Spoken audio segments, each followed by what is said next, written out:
फरवरी को श्रीलंका के कोलंबो एयरपोर्ट पर 40,000 टन पेट्रोल लेकर एक ऑयल टैंकर पहुंचा जिसकी पेमेंट श्रीलंकन गवर्नमेंट ने करना थी, लेकिन बैंक के पास पैसे नहीं थे। डॉलर बिल्कुल खत्म हो चुके थे।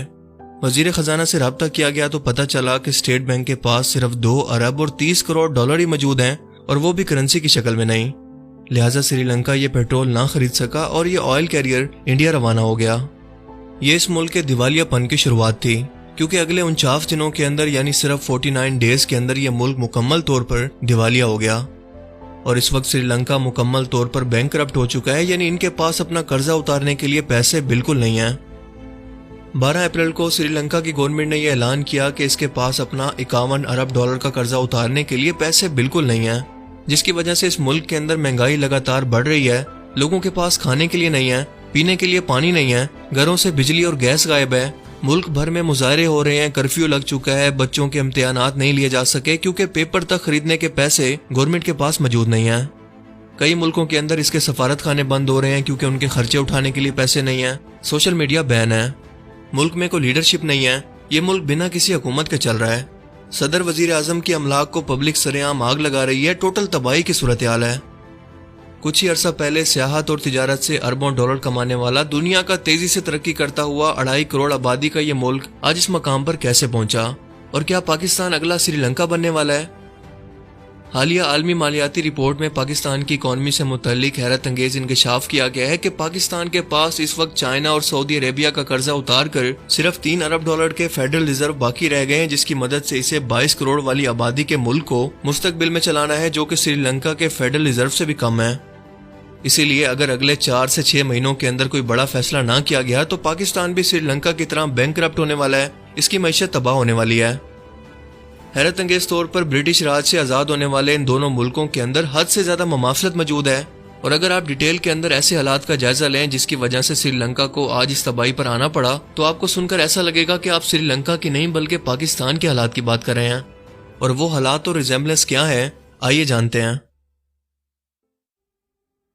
पहली वजह थी कि अपनी पॉलिटिक्स को चमकाने के लिए और वोट बैंक हासिल करने के लिए ऐसे मंसूबे लगाना जिससे कोई आमदन होने के बजाय उल्टा इन्हें चलाने के लिए गवर्नमेंट को अपनी जेब से पैसा देना पड़ता। और कई मंसूबों के अंदर तो टैक्स पर बिला वजह छूट दी गई, जैसे हमारे यहाँ मेट्रो और लैपटॉप स्कीम, जिससे पॉलिटिशियन ने वोट बैंक तो हासिल किया, लेकिन असल में अवाम के टैक्स का पैसा जो कि रोड, सेहत और इंफ्रास्ट्रक्चर पर लगना चाहिए था, वो इन मंसूबों को चलाने पर लग गया, जिसकी कमी को पूरा करने के लिए मजीद नोट छापे गए। और जितना ज्यादा जिस मुल्क के अंदर नोट छापे जाते हैं, इसकी करेंसी की वैल्यू उतना ही ज्यादा कम होती है, महंगाई बढ़ती है। इसीलिए इन्फ्लेशन बढ़ता चला गया, जिसे चलाने के लिए श्रीलंका ने IMF से कर्जे लिए और फिर इन कर्जों का सूद उतारने के लिए मजीद कर्जे लिए।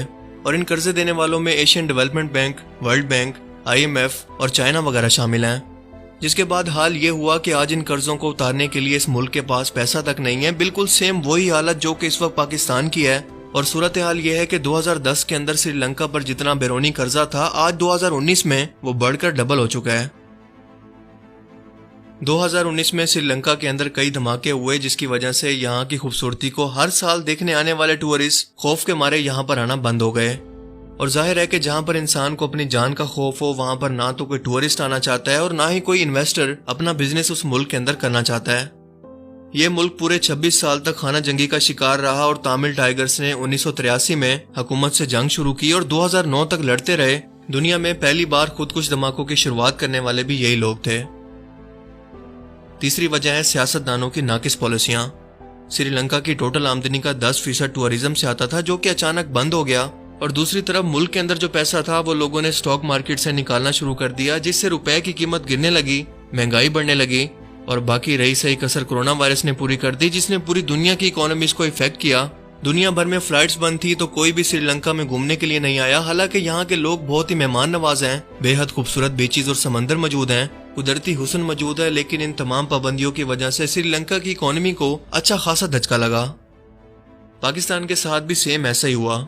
दहशतगर्दी की वजह से जो बिजनेसमैन तबका था वो बाहर के मुल्कों में शिफ्ट हो गया। हालात इनस्टेबल होने की वजह से बाहर के इन्वेस्टर्स ने पाकिस्तान के अंदर पैसा इन्वेस्ट नहीं किया, जिससे पाकिस्तानी रुपए की कदर गिरती गई। और थोड़ा बहुत जो सियाहत थी वो भी खौफ और फिर कोरोना वायरस की वजह से मुकम्मल तौर पर बंद हो गई। श्रीलंका के सदर की नाकिस एग्रीकल्चर पॉलिसीज की वजह से वो श्रीलंका जिसका चावल और चाय दुनिया भर के अंदर एक्सपोर्ट होती थी, اس کی پروڈکشن ہر سال انتہائی کم ہوتی گئی، جس کا نتیجہ یہ نکلا کہ چاول کو انہیں $1 ارب خرچ کر کے باہر سے منگوانا پڑا، وہی چاول جسے بیچ کر وہ باہر کا پیسہ اپنے ملک کے اندر لایا کرتے تھے۔ بالکل پاکستان کی طرح جو کہ 60% ایگریکلچر رکھنے کے باوجود آج اپنی ناقص پالیسیز کی وجہ سے رشیا اور دوسرے ملکوں سے کبھی گندم، کبھی چینی اور کبھی چاول منگوا رہا ہے، اور وہ بھی بہت ہی مہنگی قیمت پر۔ سوچ کر دیکھیں کہ 4 موسم اور زرخیز زمین رکھنے والا ملک پاکستان ایک ایسے ملک رشیا سے گندم خرید رہا ہے جہاں پر برف کے سوا کچھ بھی نہیں ہے، کتنے شرم کا مقام ہے۔ اور یہی وجہ ہے کہ امریکہ کی طرف سے لگائی گئی پابندی کے باوجود رشیا نے اپنا آئل، گیس، اسلحہ اور گندم وغیرہ جیسی ایگریکلچر کو بیچ کر اپنی اکانومی کو تباہ ہونے سے بچا لیا۔ لیکن آج اگر پاکستان کی ایکسپورٹس بند ہو جائیں تو پورے ملک کا بٹھا بیٹھ جائے گا، کیونکہ پلاسٹک کی چیزیں تک تو چائنا سے امپورٹ ہو رہی ہیں جو کہ اکانومی اور کرنسی کی ویلیو کو تباہ کرتی ہیں اور کر رہی ہیں، کیونکہ اس کی وجہ سے آپ کے ملک کا زیادہ تر پیسہ باہر ملک جاتا ہے اور باہر کا پیسہ آپ کے ملک کے اندر بہت کم آتا ہے، جس کی وجہ سے آپ کی کرنسی کی ویلیو گرتی ہے، جیسا کہ مسلسل پاکستانی روپے کی گر رہی ہے۔ اور بالکل یہی ناقص پالیسیاں سری لنکا کی اکانومی کو تباہ کرنے کی وجہ بنی۔ سری لنکا میں بھی پاکستان کی طرح لوگ پڑھے لکھے ہیں، ان کے پاس ڈگریز ہیں، مگر کوئی کام نہیں ہے۔ یہ ینگ لوگ کام کرنا بھی چاہتے ہیں لیکن کوئی حکومتی پالیسی نہ ہونے کی وجہ سے بے روزگار ہیں، جو کہ ملک کو کچھ کما کر نہیں دے رہے، بالکل پاکستان کی طرح۔ اور سب سے اہم ترین وجہ اس ملک کی تباہی کی ہے، وہ ہے موروثی سیاست یا بادشاہی جمہوریت، اور ایک ہی خاندان کی ملک پر پچھلی 2 دہائیوں سے حکومت، یعنی اگر دادا پولیٹکس کے اندر ہے تو پھر اس کا بیٹا اور پھر اس کی بھی اولاد، اور پورے خاندان کو حکومت کے تمام بڑے عہدوں پر مسلط کر دینا، صرف اپنے لوگوں کو نوازتے رہنا۔ یعنی راجہ پکسے خاندان کا ایک بھائی صدر ہے تو دوسرا وزیر اعظم، پھر ایک فائنانس منسٹر، پھر ان کے بچوں کو وزارتیں، اور اوپر سے ان پر فورن فنڈنگ اور کرپشن کے الزام، خوب عیاشی، وہ بھی عوام کے ٹیکس کے پیسوں پر۔ آپ کو لگ رہا ہوگا کہ میں پاکستان کی بات کر رہا ہوں، پر نہیں، سری لنکا کے سیم یہی حالات تھے جو کہ اس وقت پاکستان کے ہیں۔